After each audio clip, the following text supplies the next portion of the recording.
బిడ్డన్ని కన్నాం కాబట్టి మమ్మల్ని తిరగేసి కట్టేశారు అన్నారు. అప్పుడు ఆయన అన్నాడు, నేనే ఆ జరత్కారు. మీరింత బాధపడుతున్నారని నాకు ఈ విషయం తెలియలేదు. నేను వివాహం చేసుకుంటాను, నా పేరు కలిగినటువంటి పిల్ల కనపడితే చేసుకుంటానన్నాడు.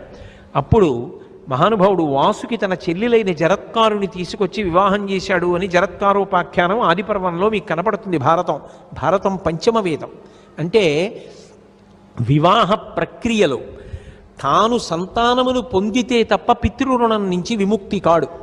2, అలా సంతానాన్ని కొడుకు పొందకుండా సన్యాసాశ్రమ స్వీకారము చెయ్యకుండా పెళ్ళి చేసుకోకుండా బ్రహ్మచర్యంలో ఉండిపోతే అటువంటి వాణ్ణి కన్న తల్లిదండ్రులు కూడా ఉత్తమ లోకములు పొందరు అని భారతం ప్రతిపాదన చేస్తోంది. కాబట్టి వివాహం అనేటటువంటి దానికి ఎంత ప్రశస్తి ఉందో, వివాహం అనేటటువంటి సంస్కారము ఎంత ప్రధాన